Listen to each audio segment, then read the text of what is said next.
Imimi makutoita problem. Makutora church kuita imari. Makumbunyikidza kodzero dzemwana wangu futi. Kodzero dzemwana kuita sei? Clara is over 18 years man. Kana usiri kuda kuti mwana wako aroorwe, newe usiri kuroorwa. Zvavharana.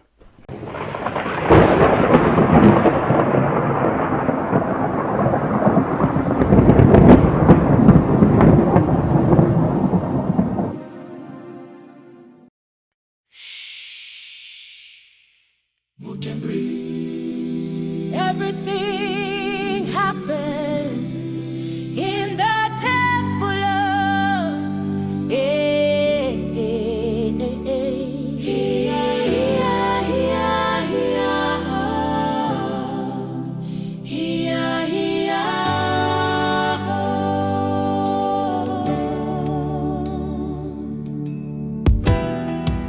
the good come praying, the lost come crying, the holy and the broken, they meet right here. Just as we know it, Kamutemberi.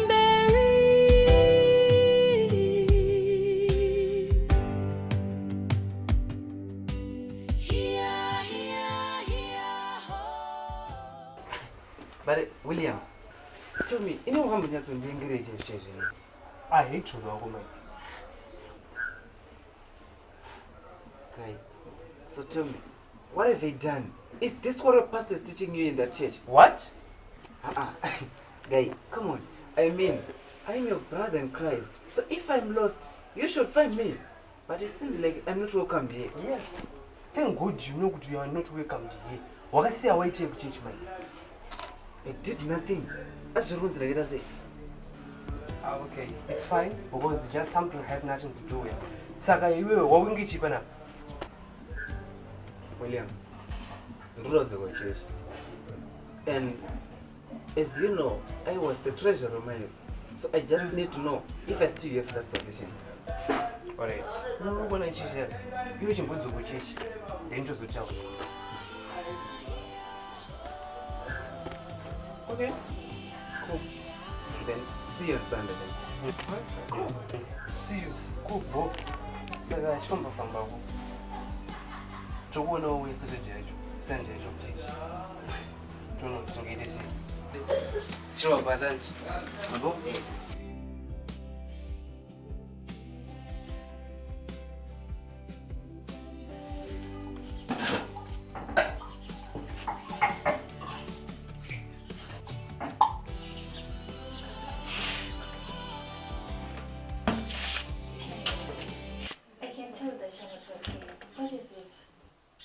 I'm okay.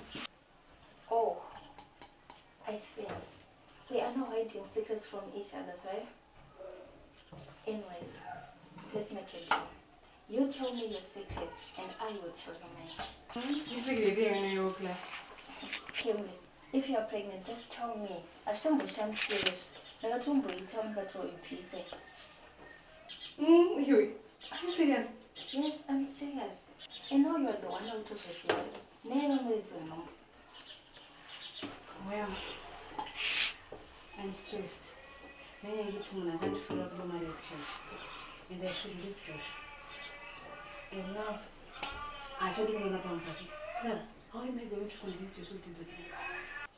Oh my God. So it's true. You're the one who got married church. Yeah, but I need to say a second one. Well, so long as the student don't see any problem. Come get the ceremony to church. And about Josh, I think we should go back and tell him we are not the one who got married. I cheated in Mike. Mike? Yes. Mike was trying to figure out you married church. But now, I'm trying to see plans are ready. Don't worry. I will deal with him. But do you love him? Yeah. I'm certain to love him. Someone can't look at me if I can see.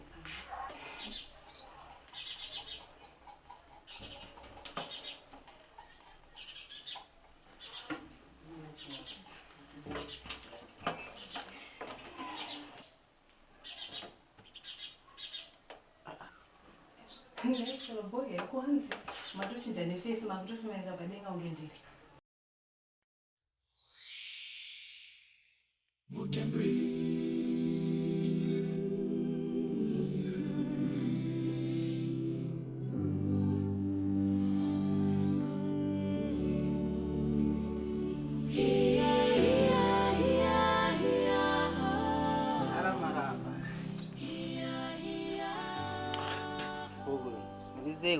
Kwa unongoerekana wanyuka zviri kumbofamba sei? Mdara katidaisoka toedza kumhoresa iyi. Omulise? Haukuda zvokupinda maugare basi. No. I'm not here for minutes. I'm just here for a few minutes. Pamaramba. Imimi pane nyaya ndoda kuti ndingonzwa wangu. Yandangovinga ndingonzwa zvema 2 minutes.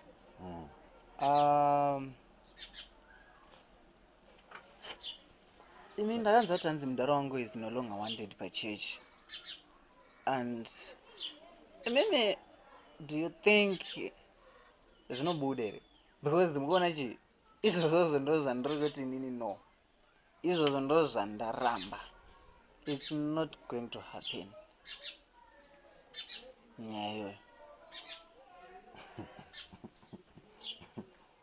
Iwo Mike, unoda kundiita munhu wako nhaika? Iwe, uri kuziva here kuti madzimai akatadza kuenda kumusangano uyu wanga uriko uyu last time uyu.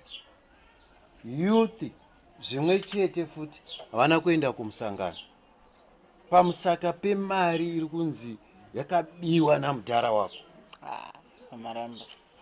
Imi madhara imi maangofanana kuti mimi muri kungodyawo mari here neyo mana. Imi mamaramba maangorowa wani mari yekuchechi mukadya mari yese natafi. Inini mukatadzawo kana muchipa kana sendi zvaro. But you know what? Now ndadzoka kuchechi kwacho. But you know what? Ndinango kuuya for bad intentions. Now I'm now a changed guy.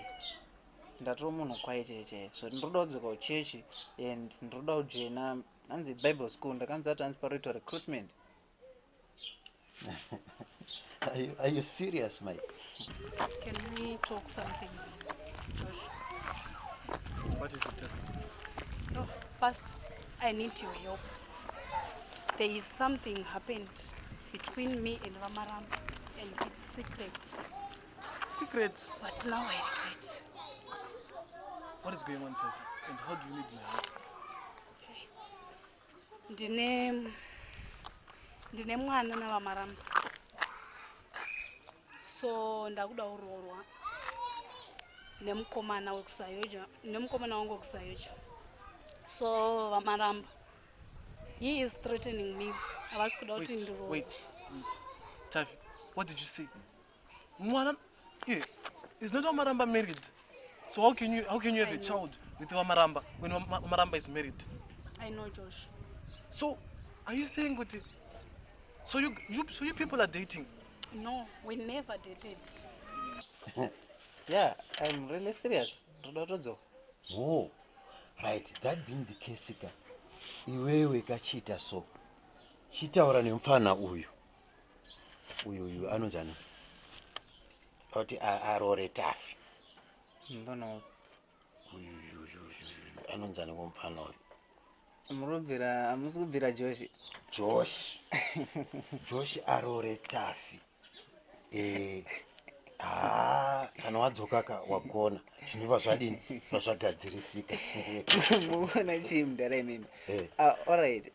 Mukuona kudzoka kwandiri kuita pachechi izvi zvichatoshamisa vanhu vazhinji because I'm no longer that Mike wamaiziva, and I think for this church to grow, imimi Elder Maramba imimi netumwe elders topachechi papa mufanira kudzingwa kunyanyanya imimi Wamaramba, because imimi Wamaramba mune problem yoda kukontrola munhu wese.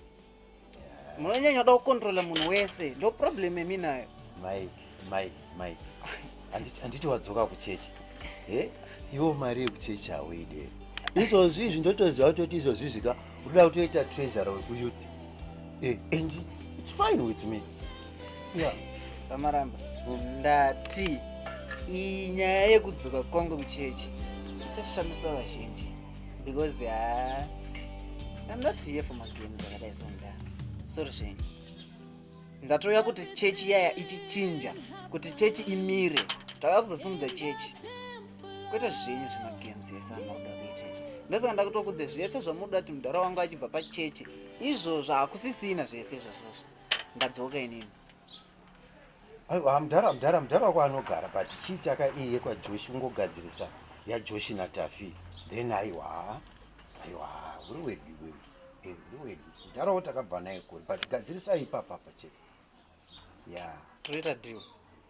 ya Okay, wagoona Tichaona. mfana handitika tichaona. But pakarwara mama wangu pai. I needed money, so So what, Taffy? This is not an excuse to sleep with a married man. Unonasozviziva kuti muchechi medu hazvidiwe. Even God himself does not approve something like that. you only wanted a child. Since my maramba vasingaite mwana kubva pawakaita miscarriage. So with this big issue, how do you need my help? How can I help you? And what was he supposed to tell me? I want you to go and talk to Iva Maramba. Since vaida kuti iwewe kubva pawakaparadzana naKim vaiti tiri kukosondorora. So inini ndoda kuti utaure nawo because ndoda kuroorwa nemunhu anondida. Taffy, inyaya yombe. I am just a junior pastor. I think the best solution is for you to go now, America. No, Josh. Can you try to find a way to help me? No. I'm sorry. Joshua. Yombe, speak.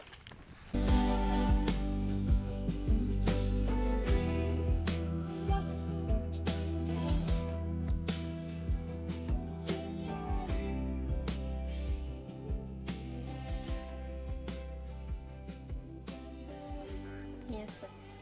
I'm good, Claire, and you? To be honest, I'm not okay. Why? Kuchechi kudai Mike. Nemana, saka muna chatendera kutendeuka here. Of which, I did nothing bad zvokuti ndingatonzi ndizi chatendera kudzoka pachechi papa ini. Mike, I know you. And you're my man. I know when you're up to something or not. After something? Like what? You know what? I didn't come in that church with bad intentions or with an agenda like what I'm hearing on the streets. Sha, ndatotendeuka nemoyo wangu wese. Plus, I think now I have to understand the fact that you are my sister. Because of Kimley. Huh? Mike. She told me everything. You're shocked, right? How could you? Huh? How foolish are you? Ukuti unodanana neni and then unodanana nefriends yangu. Yetu uchakwatiro chintu zoti unondida. Huh? I know this sounds like ubenzi or whatever you can call it, but I just tried to get out of your life, but it seems like it's hard. Do you think so? Yeah, and that's the reason why I called you here. I think in any way to find wrong with Sian. Oh, sakutondrambe. Clara, I don't know if it sounds like that. I'm sorry. Oh, it's okay. Have a nice day. Saka pochite sei kana zvadai? Oh, do you think Maramba can do that? Yeah. Plus make out udzoka kuchechi. Saka achitombokula down. Mike akuda kudzoka. Ndozvakandudza. So ukabvewo nenyaya dzamujara wake naMaramba. Nyaya iyoyo zvinotodhakwa. So I was thinking kuti utombomisa zvako padhuze kuti asakubhaizira. Yeah, pakashata because tatenda vacho akuda kuroora. So akaroora mumwe, I don't know what inini later say. Iye abhaiza pakuti akupa 1 week. Hapana zvaunenge wagadzirisa. But apa zviri pachena kuti atori nemumwe munhu waakuda kuroora. Anyway, I'm just what later say. I regret everything now. But don't worry about that, Taffy. Take your time. When kuti zvopera nei. ina hangoithink tatenda ane munhu waari kuda kuroora ake. It's all my fault. Because dai ndakataura zvinhu zvese kudhara dei zvinhu zvese zvisipo zvinhu zvese zviri in order.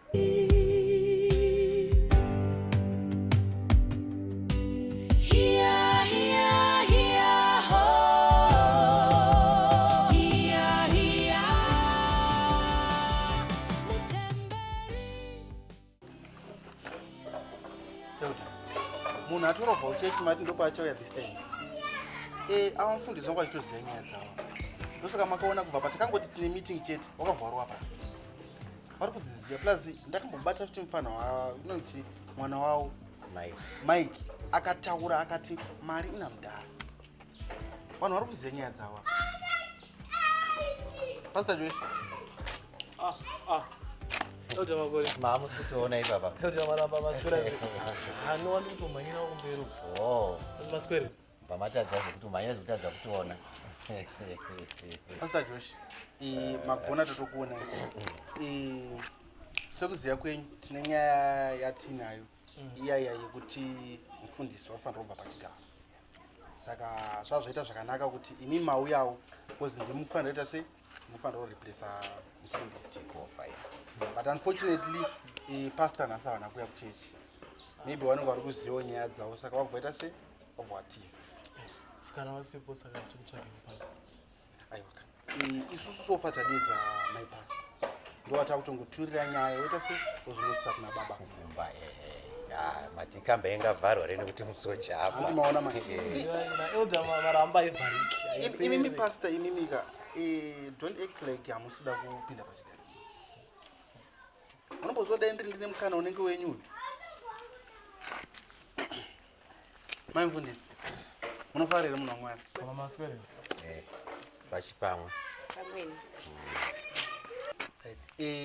Nyaya yedu yakamira yakadai so. Isusu mufundisi hatichada kuti vasevhe. Havachakwanisa kuramba vachisevha samufundisi pachechi panapa. Wakureplacewa naPastor Josh. Mareasons tofunga mungomaziya kuti havana kuroora plus nyaya dzemari dziri kunetsa pachechi panapa. Zhinji dzacho tikadzitracer dziri kusarira kumba kwenyu. Nyaya ndiri kuiziva zvangu. Ndatoya ndakagadzirira. Saka baba vakatoroora tikatochata. Baba vakatoroora tikatochata. Mirai ndikuratidze marriage certificate. Kuroora? Mufundisi wakazenguva roora rini? Ichokwadi kuti vanhu vakungochata vasina kuroorana. Isusu taati toda uri muchato. Anoti muchato sorry kuroora chaiko chaiko. Hapana kana chakamboitwa kana. Marriage certificate zvinongofojerwa izvi. Bepa remaroro. Chokwadi nei.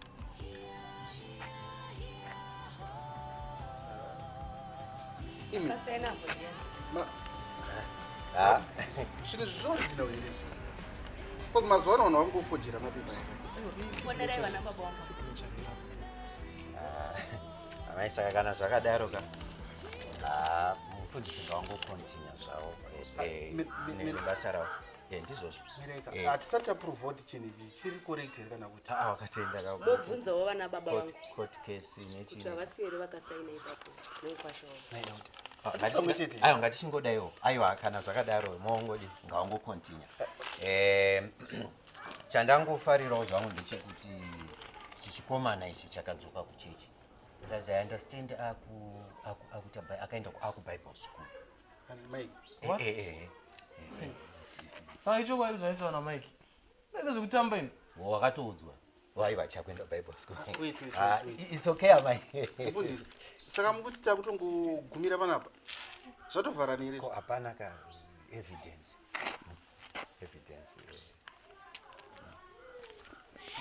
Uchina affidavit here. Zvakanaka yamai. Everything happens in the temple of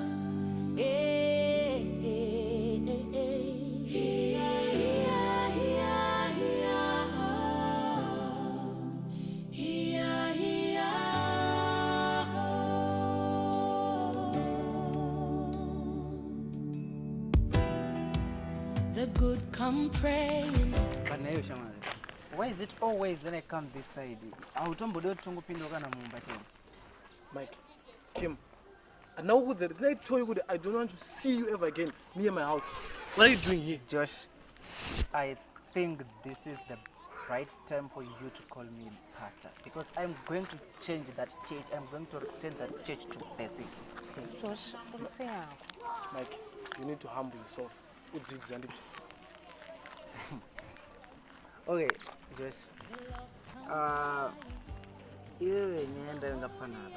think we need to talk. You are a man, and I'm also a man. Can we do a man-to-man talk? What do you want? To tell me that you and Kim are not getting married? No? You know what? There is nothing happened between me and Kim, and we have decided to come back to you. I think this is the right time for you to take back your girl. She still loves you. yes, Josh, I still love you. Are you sure about this, Kim?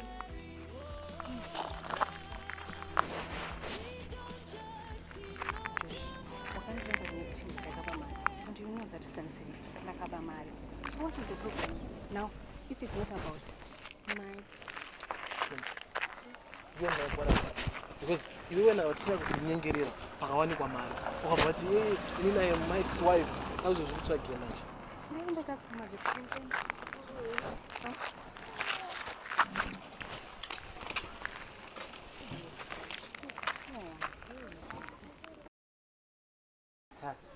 I know you don't like me, Tap, but you know, I'm not a bad guy. You know the reason why I hate you, Mike. Now, so tell me, because very soon I'm going to be the one preaching in front of you. Don't trust me. Try to be smart, Mike. You know nyaya dzakuna vamaramba dzotunoita mari yechechi. So now we will uzopedzisa. You know what? It's okay. When the time is right, I, Mike Moringa, will let Maramba know about everything. I think that is the right thing that you can do for me right now, Mike. Because I don't see the reason to Choramba Takatinka secret. Vamaramba vasikuda kuchengeta mwana wavo plus vasikuda futi kuti ndiwo. Do you have a boyfriend? Handinai. Wakusayoji. So wakanipa 1 week kuti ndikadzirise zvinhu because akuda kuroora. Wait. Is he not Tatenda? How did you know it? Okay. Iwe, Tatenda udanane kama baby ke umareni kwangu. And kana akatokudza tanokuda, I think you need to do something very fast. Ask kuziva nyaya yangu ina vamaramba. So I don't want him to find out. Sha, aunomuudza futi. Anyway, it's fine. Hapana nadhiri. Hanti akangokuudza kuti ane mwana ukangozvitambira. So choshamisa chii kuti wewe ungomuudza kuti une mwana? Mike. What ane mwana?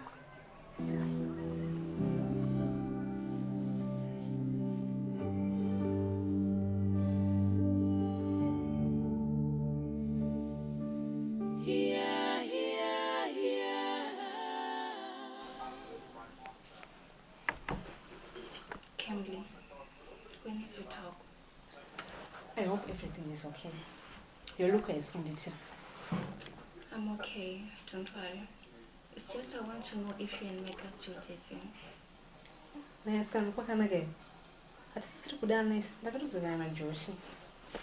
Oh, that's great. I said, Kimberly, do you think what is wrong with is terrible? I think things are now in a good way. Very soon I'm going to be my friend. He wants to marry me. Kimberly, we're going to Mike. And now we're going to get on Josh. I wanted you to take good care of Mike. He's my boyfriend. We are forced to separate because of our parents. Are you kidding? Is he not your brother? Yes, he's my brother. And it's a long story. Mike and I, we started dating Lichiro Bushkoro. Lichiro Garana Tito wangu. But then, pandakauya kuno kuzogara na mama vangu. Ndoba ndakatanga kuziva kuti Mike your brother yangu. And even nombe ndakakuudza kuti ndakapedza. Mike ndiye muridzi wayo. Yo, zvaitori nyaya. You never told me about this. Angoti ane munhu waanoda nemwoyo wako wese. And me, I love Josh. So tangoti ngatisiyane umwe nomwe aite zvelife yake. That's the problem. I thought you wakadana na Mike ka. Iye achakanganwa nezvangu, ini ndichakanganwa nezvake. But now ndakutofeel unge like iwewe ndokutoti aite distant nini. Ndakutofeel jealous and azvitombokwanisike kuti ndikanganwe nezvake. Saka muchaita sei? I love Mike nemwoyo wese. But then akundoti ini ndiri hanzvadzi yake. So we need to stop.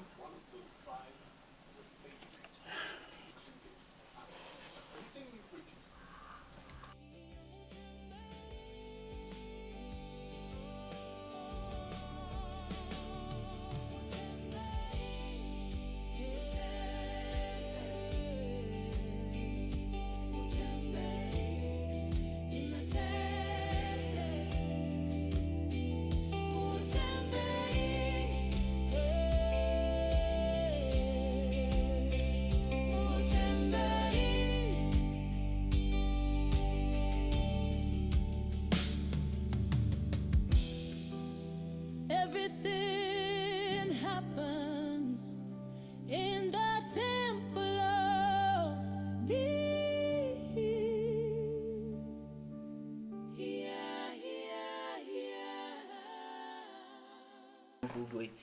Mons.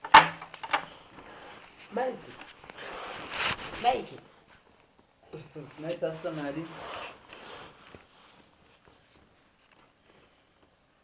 Zvari kuita ndiri kuzviziva. Takona kuchechi apa. Ezvava kudai nekabhaibheri nekabhegi. So, what's the problem? Wakatanga rini kuya kuchechi? Mukona mimi mune problem mimi. Ndikuona munhu achitendeuka. Do you know what you mean? I'm not here for bad intentions. Ndatomunhu kwaye cheche ndatotendeuka. But chandiri kuona ndoti mimi and mimi, you just want to turn up my mind mimi. Nyaya dzako ndikudzidzisa Mike. I'm not here for that topic. Ndotaka basa. Basani. Okay. I have a business idea that I want to share with you. Ndafunga ita medium church mjini Badara. Medium church, asuda medium church. It's an idea yandiri kukupai. Look, ini ndiri mwana wenyu and I'm willing to work. Zvasiyana nemi mima mutakatonza kuti hanzi makatonororana nemari dzekuchechi. Mike, wewe uri kumborwei kupana baba wako? Ina nachandiri kurona ndari. But ndandikona cheti imimi ndimofunga seti maybe I'm here for bad intentions or something till bad. But you know what? I'm also interested in church politics. Because imimi ndakanzwa kuti hanzi makatonororana nemari yekuchechi. So inini zvatosiyana, indiri kuda kushanda. Handizoda kungodya mari. But mari yemuchechi iyo ndiyo yandiri kuda. Mike. Yeah, kundishaudza baba wako achakufonera.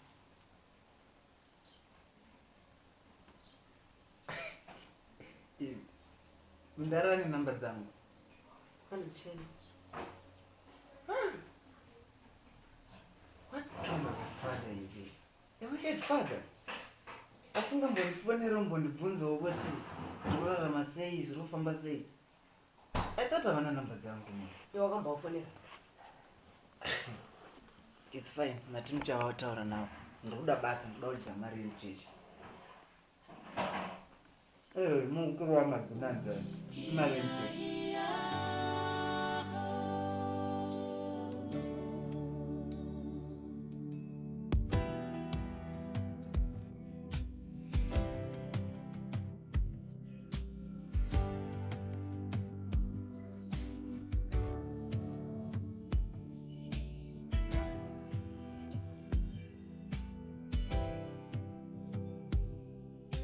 Mamukase Vamaramba. Naita. Uri kutsvagei bana? Vamaramba, ndakuenda unoroorwa nemukomana wangu Rusenji. But handikati akataura kuti mufanira kuroorwa nemukomana wemuchechi. Ko uyo akazozviziva kuti une mwana uyu unoita sei? izvozvo manje takatotaura nyaya iyoyo tikatopedzerana tikawirirana, so ndatoya kuti ndizouya ndizokuudzai kuti ndakuisa mwana wenyu. Tafi wadarirei kudaro nai? Vamaramba, saka muda kuti handina mwana wenyu handina kwandinoenda naye, saka ndakumuudza handa munosi kuda kuchengeta mwana wacho.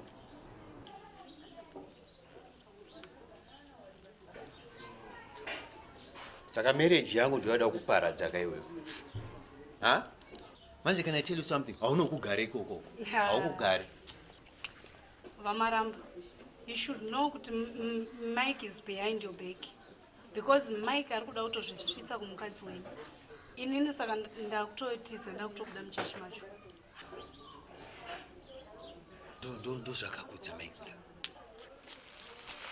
Mike ndiye akataura nemukomana wangu kuti tinzwisisane. Handimi muri kuda kubvisa baba wake pachechi.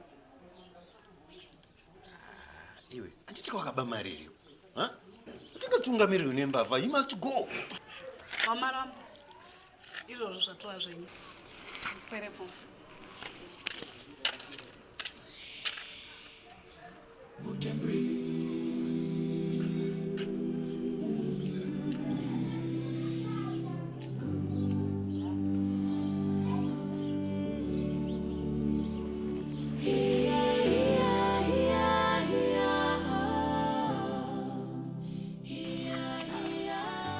William, you know, you are very intelligent. And I think I want to work with you. Point of correction. Say it. Taurai nyaya yenyu zvakanaka. Iwe, don't you think this is the right time you should call me Pastor Mike? You need to humble yourself. Otherwise, you don't know. William, I want us to take that church. You know, to me, I want to tell Muningino. Say I know Tembering the young one.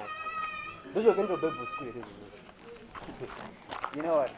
Now I have understood one thing. A temple is a holy place where God dwells. And that place is in you, in your heart. Not any of the buildings or groups of people like you guys think of. So what are you saying? That building you call a temple has become a battlefield. And you know, I think a winner, Achatunga Sangana.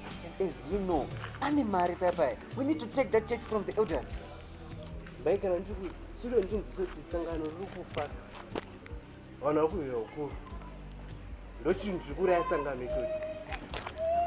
Good. This is exactly what I wanted to know about you.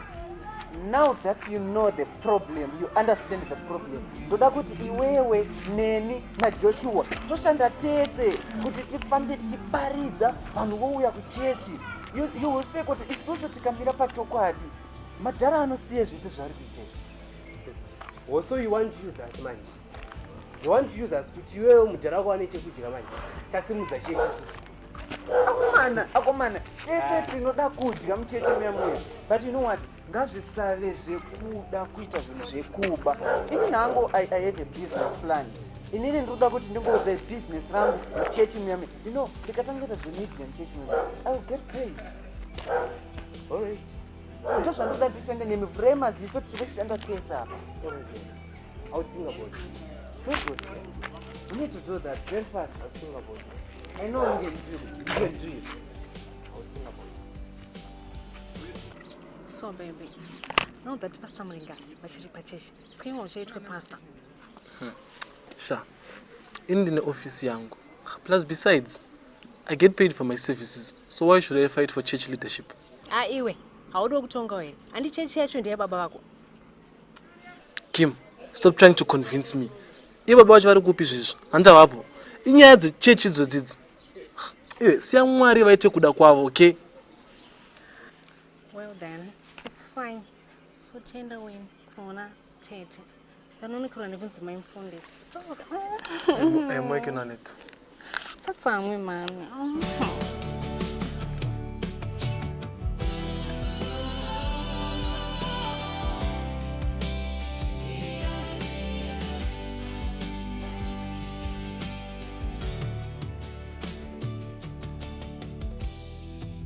Okay, William. Nyaya ndakushedzera panapa ndakushedzera kuti ndizokuoneka. Mike natatenda vaizivana. So Mike akazoexplaina kuna William kuna tatenda ndobva anzwisisa. So tatenda akuya kuzorora kumba kwedu. Saka papa ndakuenda kumusha. Wow. Ndafara singeti mbiandudza. Nemakurukota chama. Aiwa ndedu tese. Zvinofadza mudu. Yeah. You have been a good friend for me, William. But I'm going to miss you. Yeah, it's life. It happens, but why is it Mike is more involved in my eyes? Don't you think with Mangwana Zunzonese? I don't trust Mike. I don't even trust him. Not at all. Mike is the reason why nyaya yakatroitika. That's why yakazoenda uno mukomana wangu kunomuexplainira kuti anzwisise. What really happened?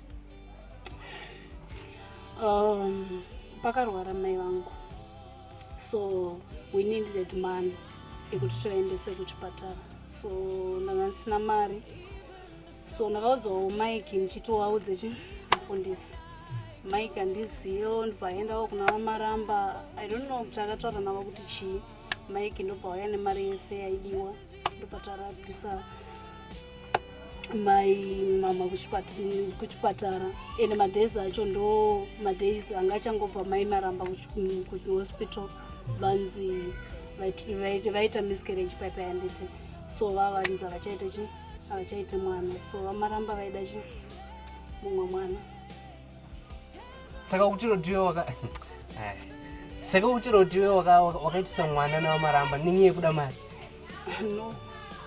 Saka nechitsanangura. Mike handizoti akataura chii chakaitika.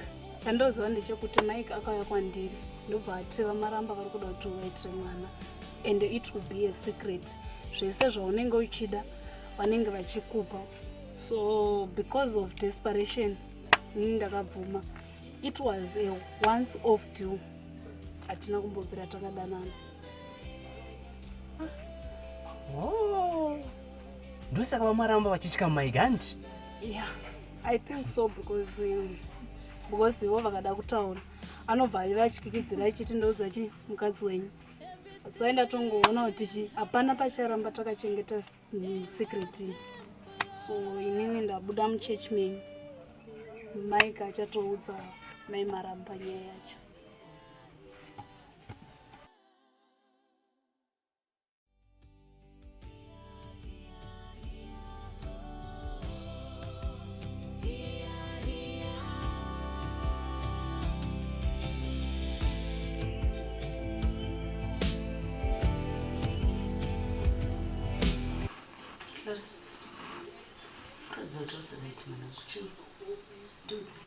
Mama, ndikati ndine zvandikuda izvozvi. Munotendera kuti zvandikuda. Kana zviright, sorry. Nditendere kugara naMike. Kugara naMike? Kukupani pamba pereza. Chichirwedza. Mike mukomana wangu. Ndakatsangodana naMike. Ndisanda kutombogara panapa. Unopenga here? Handisi kupenga. Pachipaya pandakauya kuzogara panapa. Pandakatanga kurwara paya. Kwese nguva ungorwara. Yaitova nhumbu yandakanga ndabvisa. Nhumbu yaMike. Clara, urinesa zvakutaura. Nguva yese ndiri kuti ndirigara nemwana watoo mukadzi mukuru. Wakutoziva rume papa. I'm sorry, but Mike ndinomuda nemwoyo wese. Clara. Yes, it's true. Those are right. And I think the only option yatongova papa kucheka ukama. Unopenga here iwe Mike? Kucheka ukama kutase? Wadata mukwashongi iwe? Mons, apa pasina zvatichakwanisa kuita. I love her. She loves me. We are still lovers nanhasi. And do you know that that's the reason why mudaro wangu asiri kundida panapa? That's why vasiri kudanidzake panapa, because he knows everything. Mandipedza simba.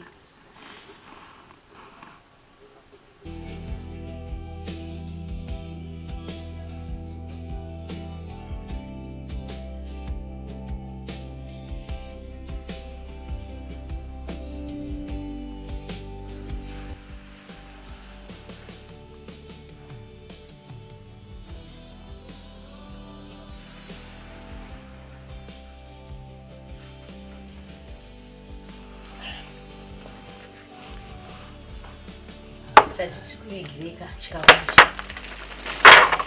Munatse kudya.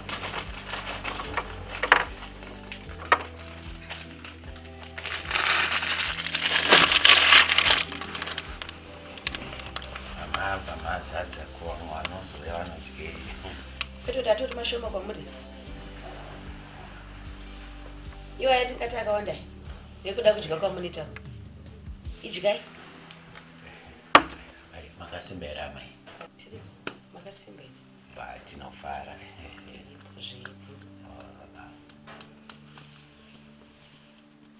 Ko mufundisi wandisi kumboona vari kupi?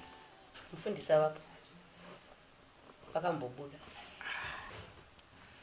Kwakwakanaka. Ya musashamiswe kuti nemakaenda waya kumba kwenyu. Ndine nhau yanga achida kuti ndimbokurukura nemufundisi. Kwakanaka. Todzoka tuchikaka. Uri right, ndinoona sekuti ndakatadzira mufundisi. Ndakakutadzirai. Ndiri munhu wenyama zvinowanikwa mai. Saka unozosvikawo pastage unoona kuti izvi zvinhu zvekurwira ukuru hwechechi zvina kunaka, tinofanira kusiyana nazvo. Manje tokutrust yese. Imuchiwirirana mai. Haizve. Ko Mike hazi mwana wenyu here? Mwana wangu.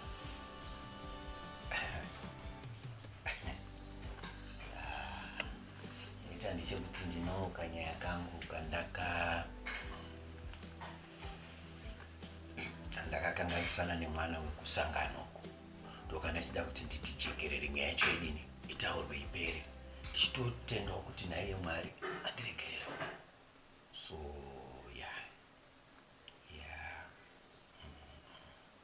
Taure nyaya.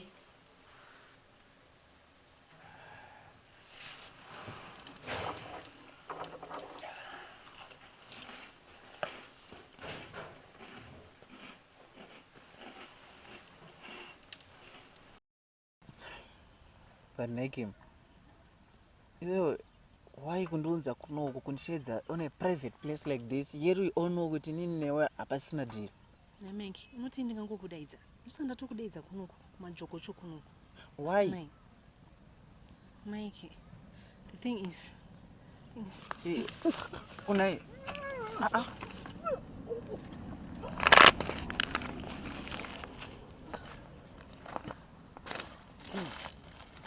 What is it? What is it? Garbaz. Chi. Are you okay? What's gay? I'm pregnant. Huh? I'm pregnant. Are you kidding? No. You are pregnant. Yes, And don't tell me Guti Neango. Wait, it's only 2 months. Because last month I skipped my period and I suspected, but I don't get a test. So, what's honoring? So are you saying Guti is my pregnant? I am responsible? Yes. Ndiani munhu ndakarona ikunze kwako. Ndasaka tomboramba. Usana tomboramba. Mai. Ende kuna Joshua. Asina kana nyaya. Tinomuti chi Joshua? Tinomuchanga tichimuti chi? Ichimbomurotora Joshua. Are you serious? Serious means. Mai. Azadako. Everything, all my efforts, they are now in vain. Look,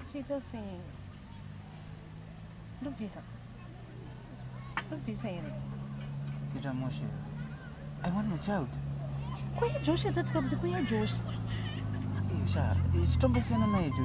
because I want my child. What about me?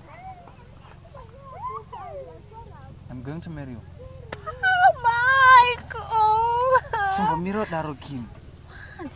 Do you know all my efforts and I was almost there to win a church here. Sha, sisina basa shamari. Tatoa wabereki. Yo baba ini ni Mike. Mike Andy, let's go. Everything happened